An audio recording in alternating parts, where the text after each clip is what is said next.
पावन पिनाक। प्रथम तो मेरा प्रणाम स्वीकार है। बड़ी विषम परिस्थिति है,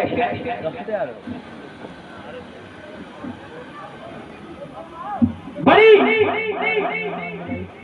विषम परिस्थिति है। जो धर्म का शोषक है, क्या हो गया है, क्या हो गया है, इन सनातन धर्मावलंबियों को क्या हो गया, जो धर्म का शोषक है उसके प्रति श्रद्धा, और जो धर्म का पोषक है उसे तोड़वाया जा रहा है।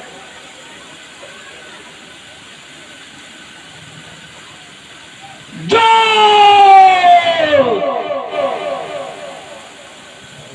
मानवता का भक्षक है उसके प्रति श्रद्धा, और जो मानवता का रक्षक उसे बलवेदी पर।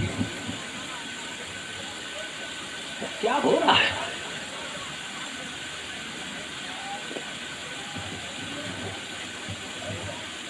क्या ये मान लिया जाए इन सनातन धर्मावलंबियों ने, इन सनातन धर्मावलंबियों ने गुरु अवज्ञा का बीड़ा उठा रखा, गुरु अवहेलना का बीड़ा उठा रखा है, गुरु अपमान का बीड़ा उठा रखा है इन सनातन धर्मावलंबियों।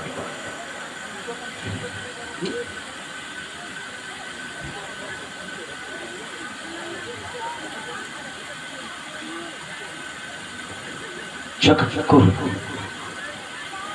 देवादिदेव महादेव भगवान भूत पावन शंकर के हाथों की शोभा को बलवेदी पर चढ़ा करके गुरु अवमानना का एक साक्षात प्रमाण पत्र प्रस्तुत किया गया।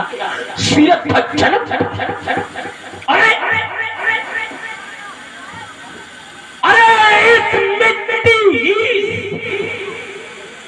इस निमित्त का जहां से जन्म है, बच्चा इनका यह करेगा, इनका अपन काम करेंगे, हम लोग अपन काम करेंगे। धन अगर ये लड़के ये नहीं करेंगे तो ये लड़के क्यों कहे जाएंगे? ये भी पुरखे कहे जाएंगे। तो पुरखे और लड़के में क्या अंतर? इनका अपन काम करना, यही तो गड़बड़ लोग कर देते। आओ देख रहे हैं आप सभी लोग रावण जी को, और इस पर सत्ता की अवमानना का बीज यही इसी जहां से निम्न वंश की शुरुआत, उस निम्न ने आज तक इतना बड़ा गुरु का अपमान विश्व इतिहास में किसी ने नहीं किया, जितना बड़ा अपमान निम्न ने किया, अपने गुरु को स्थापित कर दिया, गुरु को स्थापित कर दिया। जबकि ये लोग कहते तो हैं, कहते या तन विष की बेलरी गुरु अमृत की खान, और पीस दिए जो गुरु मिले तो भी सस्ता जान। ऐसी से भुट्टा उतार रहे हैं, कह रहे हैं गुरु। हाँ? जहां से सनातन धर्म की शुरुआत है, देवराज इंद्र ने अपने गुरु देवगुरु बृहस्पति को अपमानित किया, देवलोक छोड़ने के लिए विवश कर दिया। दूसरा गुरु ढूंढ के लाएंगे, बैठारेंगे तो उनका शीशे काट लिया विश्वरूप। ये सब कहते हैं केवल। एक तो सबसे बड़ा उदाहरण यहाँ के गुरु इस समय वर्तमान, अच्छा हाँ, सतानंद का कार्य गुरु का कोनो काम नहीं मिले, भेजती नहीं, पत्रवाहक बनाती।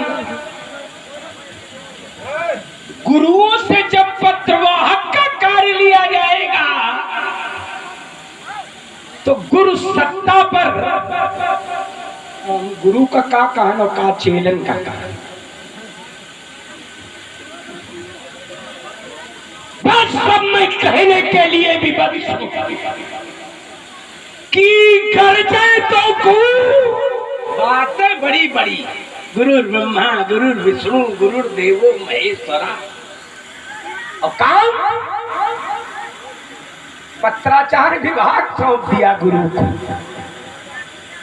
जहाँ मान निमंत्रण दे, ये काम के क्या रहा है? ईमानदारी से सब लोग सोचो ये काम कौन करता है? वो काम गुरु। तो ये केवल गुरु के प्रति बातें तो अच्छी अच्छी करते, बातें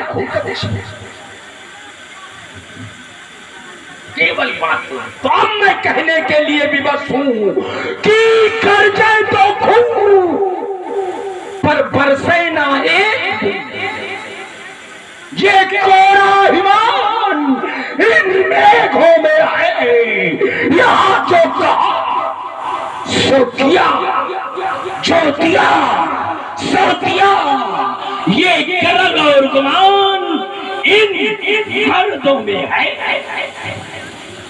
बहुत सुंदर सुना आप सभी लोग। सुसंगत समाज के अंतर्गत उपस्थित विज्ञ प्रविज्ञ सुविज्ञ कोविद थी सुना आपने श्रीमान जी के उद्गारों को, इनके विचारों को। यद्यपि वार्ता इसमें अधिक है तो बहुत दीर्घ हो जाएगा, हम इसको छांट करके बहुत संक्षेप में रखेंगे। आपका सबसे पहला बिंदु, जो धर्म का पोषक है उसका खंडन और जो धर्म का शोषक है उसका सम्मान। तो आपका सम्मान क्यों किया गया, इस नियमावली को यदि आप जानते तो टिप्पणी न करते। आपका सम्मान इसलिए नहीं हुआ कि आप धर्म के शोषक हैं ना, एक स्थान पर पहुंचे। सम्मान के 5 स्थान शास्त्रों में 5 स्थान बताए गए। कौन कौन? ज्ञान, कर्म, वयो, बंधु, कुलम भवत पंचमम। आपका कुल कौन है? उत्तम कुल, कुलस्थ करनाती शिव विरंज पूजे उपौ। तो उत्तम कुल के होने के कारण आप सम्मानित हैं। तो जो जिसका स्थान है महात्मा जनक ने उसका वैसा सम्मान किया। तो इस पर टिप्पणी करने की कोई आवश्यकता नहीं थी, क्योंकि आप सम्मान किए। अब रही बात इनको क्यों तुड़वाया जा रहा है, यही समझना। धर्म के जो पोषक हैं वही धर्म के लिए बलिदान देते हैं, कभी अधर्मी बलिदान नहीं देते। एक उदाहरण दे देना, किसी अधर्मी ने बलिदान दिया होगा। जब वृत्तासुर रूपी संकट आया तो बलिदान किसने दिया? महात्मा दधीच। जब एक चेतन व्यक्ति ने बलिदान दिया तब आपके द्वारा कोई टिप्पणी नहीं है। आज उनके अस्थि अवशेष का विसर्जन होने पर आप इतना हो हल्ला मचाए हुए हैं। अब विचार करें, ये जड़ता के समर्थक हैं, चेतन के नहीं।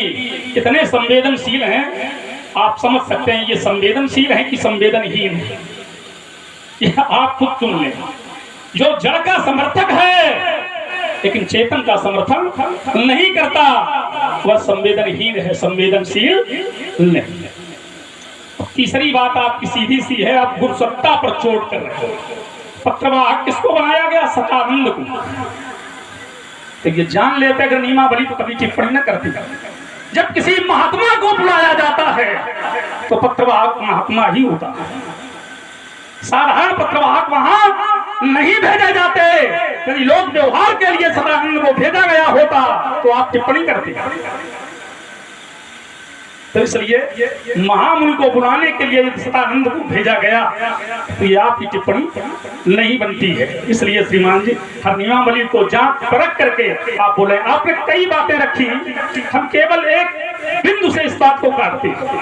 यदि गुरु सत्ता का अपमान हुआ होता तो क्या भगवान शंकर खामोश रहते? अब देखिए मैं जोड़ आया हूं, सीधा सा उत्तर जुड़ेगा। एक बार शिव मंदिर जपत रहो शिव नाम, और गुरु आयो अभिमान ते उठ नहीं कीन, तो भगवान शंकर को क्रोध आ गया। यद्यप तव गुरु के नहीं क्रोधा, उर कपाल चित सम्यक बोधा, और नौजे जो नहीं दंड करो फल तोरा, तो भ्रष्ट हो श्रुति मारक। जहां जहां गुरु सत्ता का अपमान होता है वहां भगवान शंकर रुष्ट हो जाते हैं, भगवान शंकर दंडित करते हैं। और जितने स्थान आपने गिनाए, क्या भगवान शंकर ने क्रोध किया? क्योंकि गुरुओं के गुरु हैं भगवान शंकर। गुरु सत्ता जब भी संकट में हो तो भगवान शंकर देख नहीं सकते। इसलिए श्रीमान ये सारी टिप्पणी आपकी निरर्थक। जैसे निम को आप कटघरे में खड़ा कर रखा है, यदि निम सदाचारी न होते तो क्या पलकों में स्थान मिलता? पलकों में स्थान किसको मिलता? दुराचारी को या सदाचारी? चलो एक दूसरा सूत्र दे रहा हूं, जिसका श्राप भलीभूत होता है वो कभी दुराचारी नहीं होता। विश्व इतिहास में आप कहीं की घटनाएं जोड़ रहे हैं, जब जब श्राप लगा होगा सदाचारी। दुराचारी कभी श्राप देने में समर्थ नहीं होते। निमि ने श्राप दिया था, वशिष्ठ ने भी श्राप दिया, दोनों सदाचारी हैं। किसी भी घटना को उल्टा समझ लेना, इस पर इतनी जोरदार टिप्पणी, ये सब गुरु सत्ता के विरोधी श्रीमान जी, ये उचित नहीं है। इस पर आप पुनर्विचार और श्रवण कर रहे हैं आप सभी लोग, सुने। चलिए, जहां छोड़ा है बिंदु वहीं से, जहां छोड़ा क्या क्या दुराचारी भी साबित कर सकता है, क्योंकि सदाचारी ही साबित कर सकता है। अर्थात निम्न सदाचारी थे। क्या सदाचारी अपने गुरु को साबित करते? जरा यहाँ पे आप लोग ध्यान दीजिए, क्या सदाचारी यही सदाचार है गुरु को साबित कर दे? तो फिर ये गड़बड़ है कि शीश दिए जो गुरु मिले, या तो एक हाथ खत्म करो, या तो ये बात गड़बड़। अगर सदाचारी साबित कर सकता है तो जिस समय नारद ने श्राप दिया था,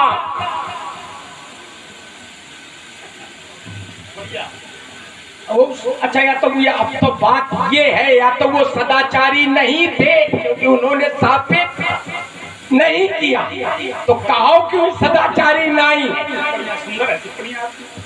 समय पर जवाब, बस आप जैसे लोग होते हैं इसीलिए हमें अच्छा लगता है कि बात अच्छी आवे तो उसको स्वीकारें। चलिए एक बात बड़ी, हाँ आपने कहा कि भगवान शंकर का अगर गुरु का अपमान हो रहा होता तो भगवान, हृदय से साधुवाद है कि आपने यात्रा बहुत बढ़िया है, नमी है, बिल्कुल जो बात अच्छी आएगी हमें यहाँ से स्वीकार कर। तो आपका बहुत अच्छा, लेकिन भगवान शंकर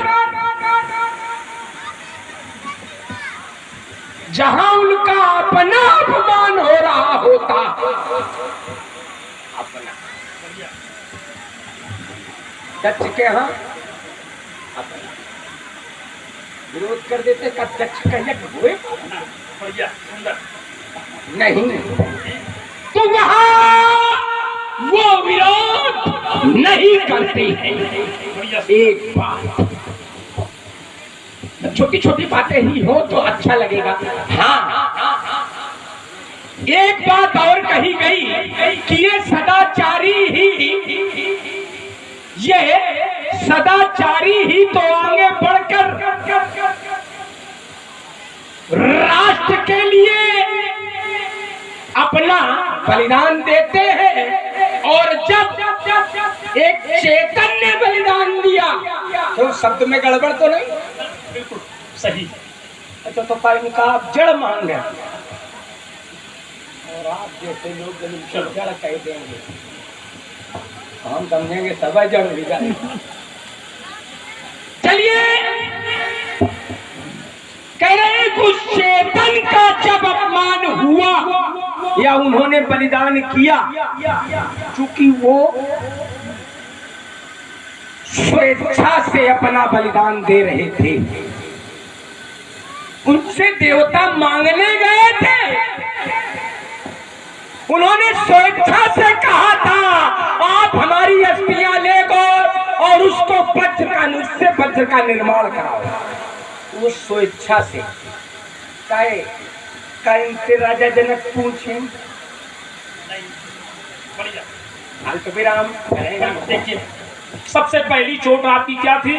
बोले भगवान विष्णु को श्राप दिया किसने? नारद ने। व्यवहार गणित को उठा करके देखना आपने। यदि पुत्र पिता को श्राप दे दे, क्या पिता भी पुत्र को श्राप देता है? वहां संबंध क्या है? करऊं सदा तिनके रखवारी और जिम बालक राखे मातारी। तो यहाँ तो माता बने बैठी, जिनके ऊपर तुम आरोप लगा रहे हो। पुत्र चाहे उनकी हत्या कर दे, लेकिन माता का वो हृदय है कि माता कभी बदला नहीं लेती। इसलिए श्रीमान जी ये प्रश्न आपका निरर्थक है, ये चोट उचित नहीं है। हाँ, दूसरी बात जो आपने रखी बिल्कुल हमारे पाले की कहती है। जहां भगवान शंकर का अपमान होता है वहां वो स्वयं टिप्पणी नहीं करते। अच्छा बताओ, बृहस्पति का अपमान हुआ कि भगवान शंकर का अपमान था कि दुर्सत्ता का अपमान था? आपका ही कथन है। तो जहां जहां गुरुसत्ता का अपमान हुआ आपकी दृष्टि में, तो भगवान शंकर को विरोध करना चाहिए था, क्योंकि वहां स्वयं का विरोध नहीं था, गुरुसत्ता का विरोध। लेकिन वहां विरोध नहीं किया। इसका अर्थ है कि अशिष्टता की जो सीमा रेखा है उसको लांघा नहीं गया। इसलिए श्रीमान जी इस पर आप विचार करें। अब तीसरी टिप्पणी आपने सीधी जोड़ी, बोले उन्होंने स्वेच्छा से बलिदान दिया। क्या यही स्वेच्छा है? विचार करो, मैं केवल छोटे ही सूत्र से जोड़ रहा हूं। कभी भी दबाया सबल को जाता है कि निर्बल? निर्बल। और यदि सबल को दबाया जाए तो सबल विरोध न करे, तो इसका अर्थ है कि उसकी स्वयं की इच्छा। और ये कौन है? इमे द्वय धनुषी श्रेष्ठ है, दिव्य लोकात् पूजते, द्रणे बलवती मुख्य सुकृते विश्वकर्मा। इनकी श्रेष्ठता संसार में ज्ञापित है। ये महाबलवानों में इनकी गणना है। तो श्रीमान जी बलवान को दबाया जा रहा है, बलवान के द्वारा विरोध नहीं है, तो इसका अर्थ है मौनम स्वीकृत। अब विचार करो, जो मांगने पर देता है वो सच्चा दान नहीं होता, जो इच्छा से देता है वही सच्चा। तो जो ये कर रहे हैं वो सच्चा है, तो जो वहां किया गया वो भिक्षा है। तो इसलिए श्रीमान जी दोनों को जांच लें तो इनका बलिदान आपको नजर आ जाएगा। तीसरी बात आपने रखी थी बहुत अच्छी, बोले क्या ये आपकी दृष्टि में जड़ है? आप विचार करो, उपकरण को क्या करो भाई? दिव्यास्त्र में प्राण प्रतिष्ठित किए जाते हैं, और जिनमें प्राण प्रतिष्ठा होती है वो प्राणी नहीं कहे जाते।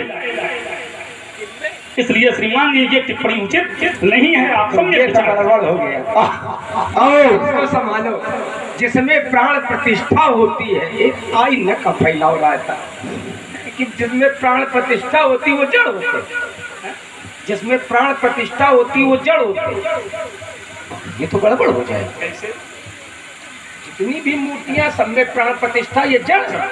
हम यही से चैतन्य है, हम यही से समाप्त कर देंगे। क्या पेड़ में प्राण नहीं होते? तो पेड़ को जड़ क्यों कहा जाता? बताइए आप। पेड़ की तुलना आप गगन समीर अनल जल धरणी इनके नाथ। अब हम इसको ये कहेंगे कि जिद करके जबरदस्ती अपनी बात चलो हम इस बात ये इसलिए टिप्पणी नहीं सुन रहे हैं बहुत ही। देखिए, चूंकि ये विषय अब हम नहीं छुएंगे, इसको यहीं छोड़ रहे हैं। विवाद के विषय को छूना भी नहीं चाहिए। हाँ, अब आ रहे हैं, कह रहे गुरु सत्ता का, हम वहीं पे बिल्कुल सीधे चोट पे चोट। गुरु सत्ता का यदि अपमान हुआ होता तो भगवान शंकर का विरोध होता। अरे गुरु सत्ता का अपमान, गुरु सत्ता चिंतधीज के गुणानवाद आप गा रहे हैं। चिंतधीज के गुणानवाद आप गा रहे हैं। उन्हीं तदरीज पर वज्र का प्रहार किया गया, सुदर्शन चक्र का प्रहार किया गया। क्या विरोध भगवान शंकर ने किया? नहीं, सिर्फ अपने शिष्य को बचाया, गुरु सत्ता को केवल बचाया, विरोध नहीं किया। ईमानदारी से बताना, तुम्हें विरोध करना चाहिए। अगर उधर से विश्व युद्ध कर रहे थे, ठीक है, छू से जिस समय युद्ध हो रहा है, छू और दधीच का, दधीच गुरु सत्ता, सामने कौन है? तो राज सत्ता, राज सत्ता के पक्ष से विश्व युद्ध कर रहे हैं। इन तक भीख तक मांग रहे हैं। क्या कह रहे थे? भीख बता रहे हैं, भीख मांग रहे हैं। क्या भगवान शंकर का दधीच के पक्ष से, दधीच को, अस्थियों को वज्रवत किया गया, लेकिन युद्ध नहीं किया गया, आमने सामने खड़े नहीं हुए। गुरु सत्ता का अपमान है। अरे भगवान शंकर की स्वागत कला ठीक है। एक और बात, इंद्र एक नहीं सैकड़ों ऐसे अपराध करता है। गुरु सत्ता का ही अपराध किया था। कहाँ? गौतम के यहाँ। भगवान शंकर को पदच्युत कर देना चाहिए, ऐसे व्यक्ति को रखना चाहिए उस पद पर, देवराज के पद पर। भगवान गुरु सत्ता का अपमान हो रहा है। अरे गुरु माते का अपमान हो रहा।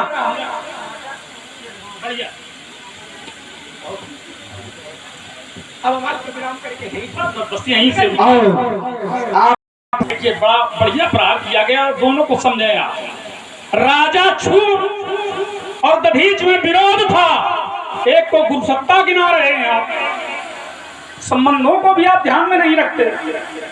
राजा छू और दधीच में मित्रता थी, ये विरोध मित्रों के बीच में है, गुरु सत्ता के बीच में नहीं है। इसलिए श्रीमान जी टिप्पणी करने से पहले संबंधों को ध्यान रखा करें। यहाँ विरोध मित्रता में है, गुरु सत्ता में नहीं। तो मित्रों के बीच परस्पर विरोध है। विरोध का उद्देश्य क्या समझे आप? उद्देश्य चाहे जो, जब सीधा सा उत्तर है, यहाँ संबंधों का ध्यान दें।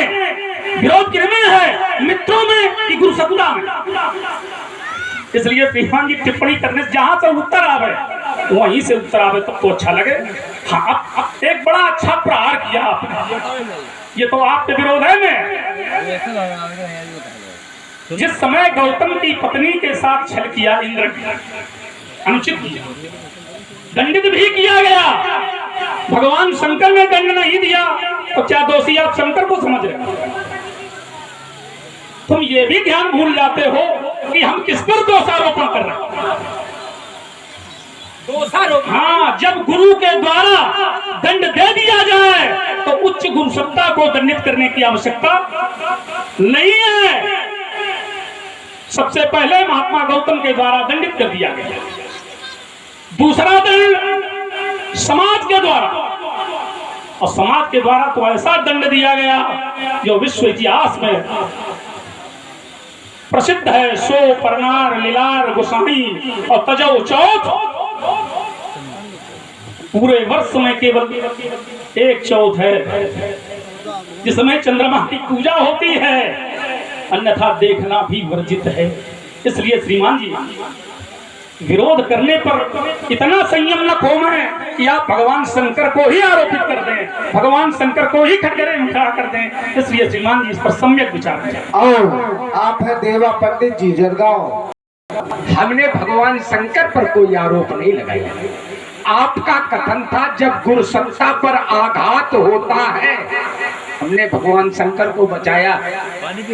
कैसे आपने कहा था जिस समय गुरु सत्ता पर आघात होता है तो भगवान शंकर उसे दंडित करते, और मैंने तमाम उदाहरण रखे कि गुरु सत्ता पर आघात हो रहा है और भगवान शंकर कोई विरोध नहीं कर रहे हैं। विश्व रूप का वध हो रहा है, देवगुरु बृहस्पति को निष्कासित किया जा रहा है, छू के साथ वज्र का प्रहार हो रहा है। भगवान शंकर का कोई विरोध नहीं हो रहा। बोला अहिल्या के यहाँ जाने काका हो रहा है। अरे ये सब जितने राजा जो कह रहे सामाजिक बहिष्कार जिस दिन अगर हो जाता, आज एक बात कहने जा रहा, यही तो नहीं हुआ। अगर इंद्र का सामाजिक बहिष्कार होता शायद दोबारा इस तरह की भूल करने का साहस न करता,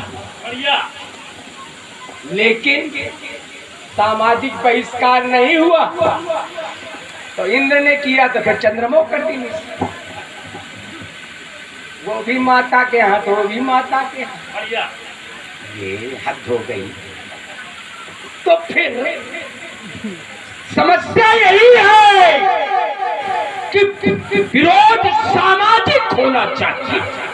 अरे कम से कम सामाजिक न हो, जिनके गुरु के यहाँ हुआ था वही करत विरोध। ज्ञानी ध्यानी जो राजा जनक के सब परिवार के सब जनक कहे जाते, यही कोनो विरोध करत। कम से कम आज एक बात कहने जा रहा हूँ, अगर हमारी मां पर कोई आघात करेगा तो कम से कम उसके वंश का पुतला भी हमारे दरबार में पूजा नहीं जाएगा।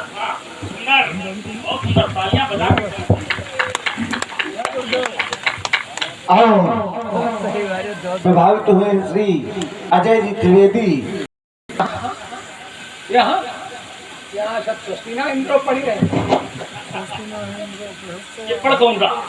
ये सब कितने मिथिला में है। अरे मिथिला में कहा है, आपके बाबा पढ़ गए, आपके पिता पढ़ गए, तो सबसे पहले आप अपने बाबा पे चढ़े, अपने पिता पे चढ़े। केवल इनके लिए नियम, घर के लिए कोई नियम नहीं।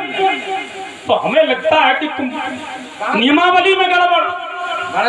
छोड़ो, बाबा की माता जी रहा है का, माता जी तो निमिवंत की है। बढ़िया, क्योंकि यहाँ के गुरु कौन है? बढ़िया सुंदर नहीं, पहले गौतम निम के जिस समय निम्न यज्ञ तो वहीं से बाप बदले।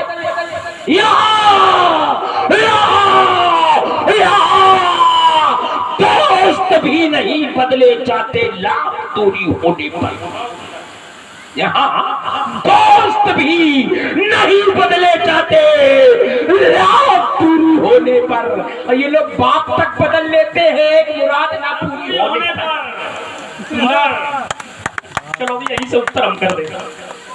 जहाँ की तुम चर्चा कर रहे हो, निमि ने कुलगुरु बदल दिया, विचार करो। इससे वशिष्ठ रुष्ट हो गए, और जहाँ पहले से बदले थे वहां क्यों रुष्ट नहीं हुए? एक बार उत्तर करके निकल जाना। अयोध्या में दो कुलगुरु हैं, एक नहीं पहले से स्थापित है। ऋतुजो पश्याम ऋषि सप्तमो वशिष्ठो वामदेवस्य मंत्रिणास तथा परे। तो आज पहले से दो है और तुम कहते हो बाप बदल लिया।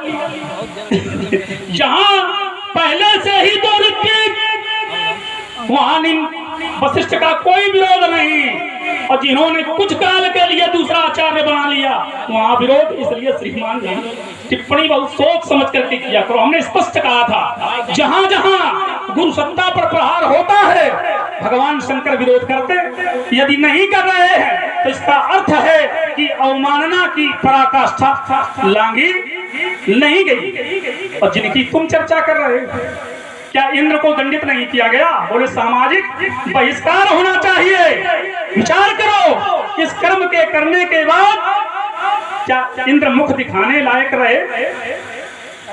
जिसके लिए आए थे श्राप क्या दिया गया? तुम्हारे शरीर पर वो 1000 की संख्या में उत्पन्न हो जाए। अब बताओ, इससे बड़ा कोई बहिष्कार हो सकता? समझदार के लिए इशारे बहुत होता है।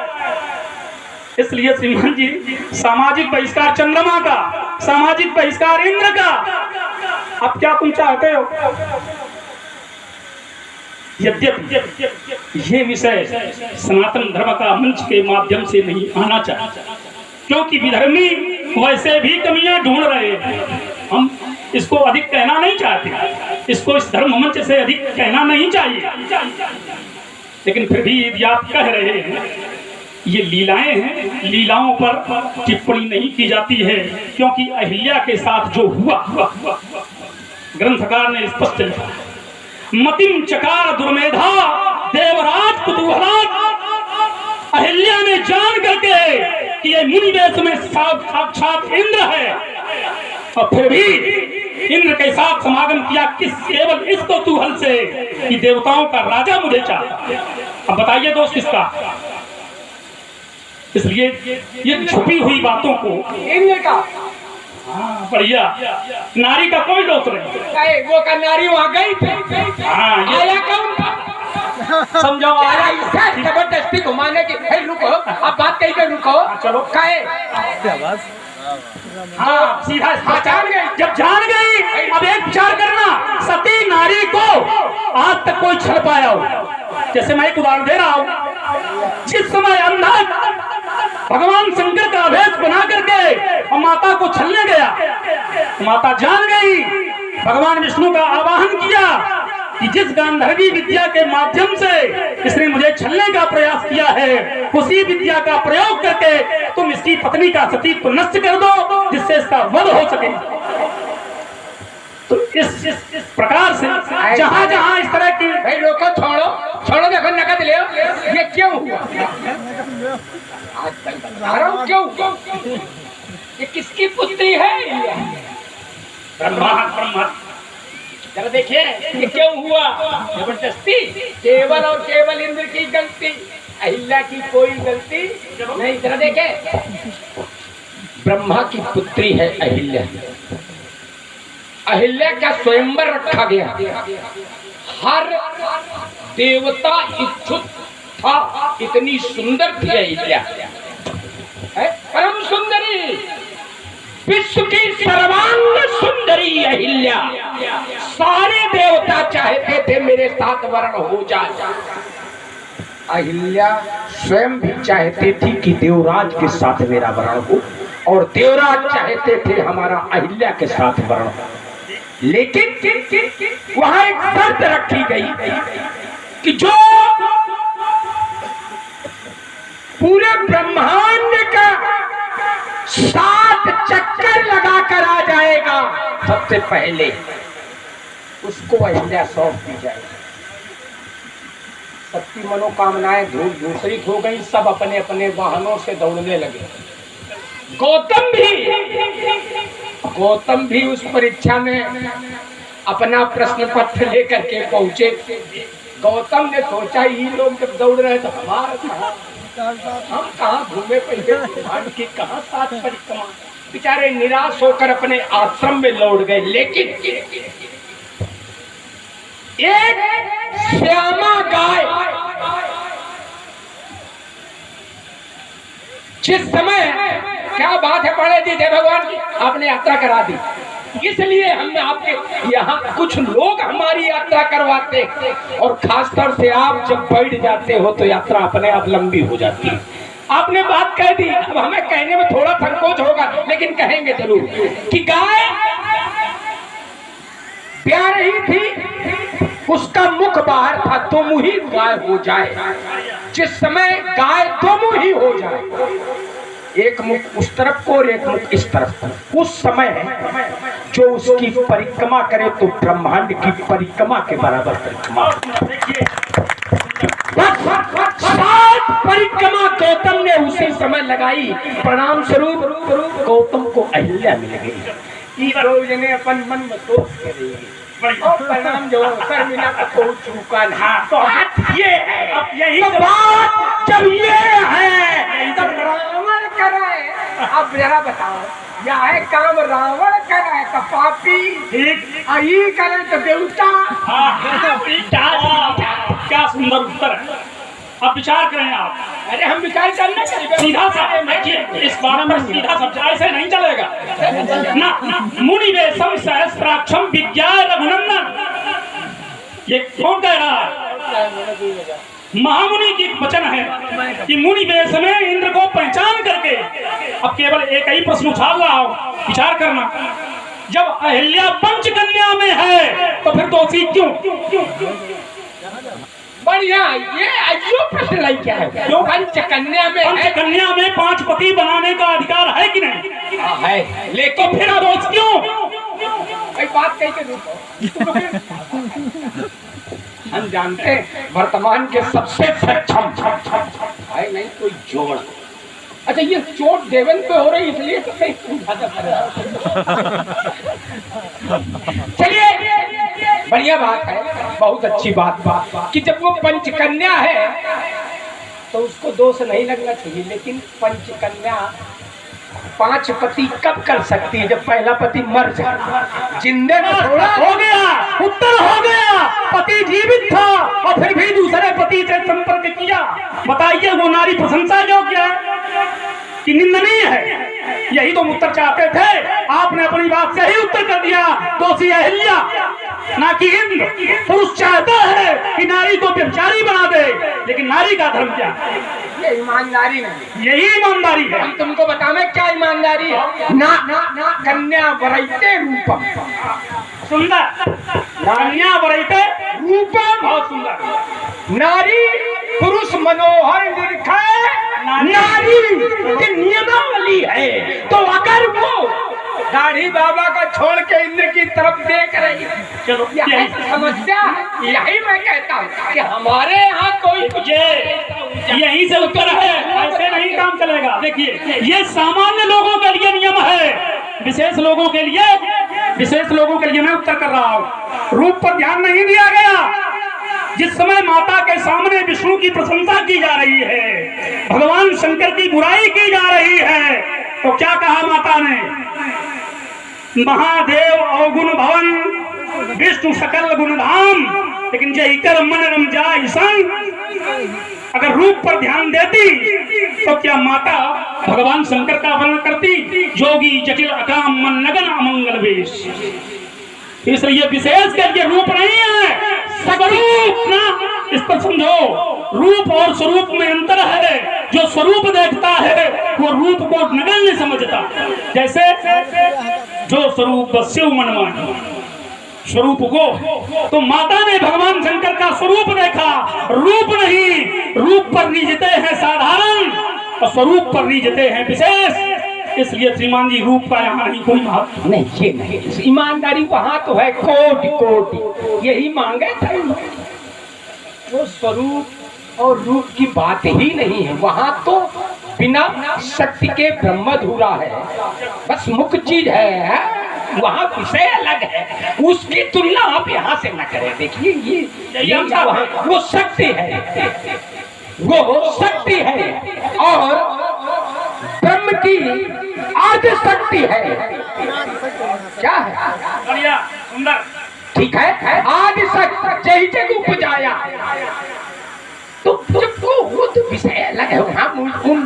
और हम अपनी माँ पर वो ये सब कह सकत, अपनी माँ की बुराई सुन सकत है। हाँ। इनकी माँ के साथ चाहे जो कुछ हो, लोग सब ये टिप्पणी नहीं है। मैं माँ के संबंध में न कुछ कह सकता हूँ न कुछ सुन सकता हूँ। हाँ, खाली अब एक ही काम कर सकता हूँ।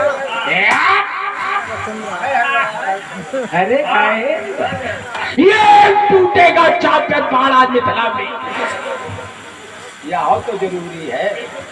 जो नाव का पानी है, ये टूटेगा चापे बाड़ा मिथिला में। सब नाचेगा महाराज सातवां छंदो वाला जाएगा, चंडी ने खबर में सचिन आ जाए समय भारत तुमन का भाग फूट जाएगा।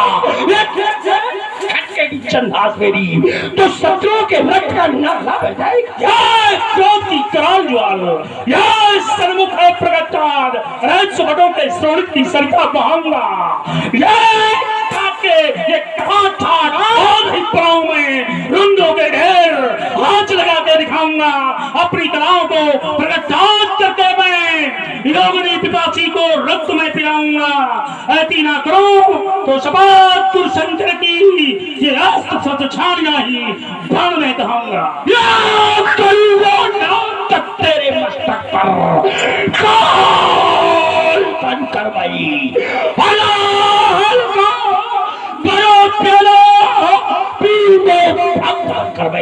ये कसद स्थल उठेंगे, ये पटक तेज कापेंगे।